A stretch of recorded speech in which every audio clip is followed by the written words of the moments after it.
सलाम, नमस्ते, सत श्री अकाल। मैं हूं रजा और आप देख रहे हैं रजाग्राफी। अमेरिका का खोखलापन इसी बात से समझ लीजिए कि कोई भी देश अगर कोई हथियार बनाता है या मजबूत होने लगता है तो फौरन ये उसको धमकी देना शुरू कर देते हैं। जी हां, जैसे अगर कोई युद्ध अभ्यास किसी देश के साथ मिलकर कर रहा हो या कोई मिसाइल टेस्ट कर रहा हो या कोई रॉकेट टेस्ट कर रहा हो, कुछ भी हथियार का निर्माण कर रहा हो जिससे अमेरिका के लेवल पे पहुंचने की संभावना हो, तो वहां पर फौरन अमेरिका मुंह से हगना शुरू कर देता है। इसी बात से समझ में आता है कि अमेरिका खोखला है और कितना डरपोक है। जी हां दोस्तों, आप इसी बात से समझ लीजिए कि ईरान पर लगातार पाबंदी इसीलिए लगा रहा है कि वो कामयाब ना हो सके और मजबूत ना हो सके।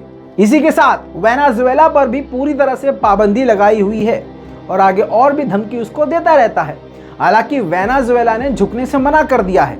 अमेरिका को पूरी दुनिया की तरफ से मुंह पर चप्पल मारी जा रही है। इसी बीच में मिस्र को एक बार फिर से बाइडेन सरकार के नए विदेश मंत्री एंटनी ब्लिंकन के द्वारा धमकी दी गई है और धमकी बहुत बड़ी दी गई है। एंटनी ब्लिंकन ने मिस्र से कहा है कि अगर आपने हमारी बात नहीं मानी तो मिस्र को बहुत ज्यादा परेशानी का सामना करना पड़ेगा और हम पूरी तरह से मिस्र पर पाबंदी लगा देंगे।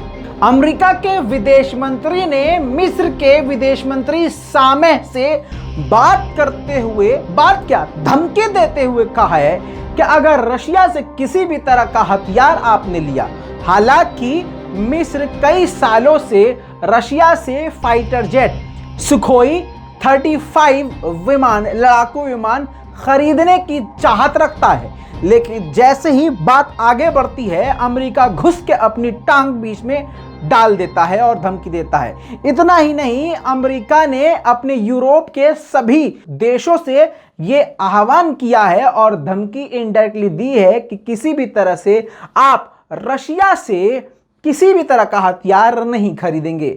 इसी बात से अंदाजा लगा लीजिए कि रशिया से कितनी हवा संट होती है अमेरिका की। इससे पहले तुर्की को भी धमकी अमेरिका दे चुका है कि अगर रशिया से तुर्की ने S-400 anti ballistic missile system खरीदा तो तुर्की पर पूरी तरह से पाबंदी लगाई जाएगी और F-35 विमान जो तुर्की को देना है वो तुर्की को नहीं दिया जाएगा। यहां पर बता दूं, तुर्की पहले से ही उस लड़ाकू विमान की कीमत अदा कर चुका है, लेकिन मक्कार और डकैत अमेरिका पूरी तरह से पैसा गबन करके बैठा हुआ है।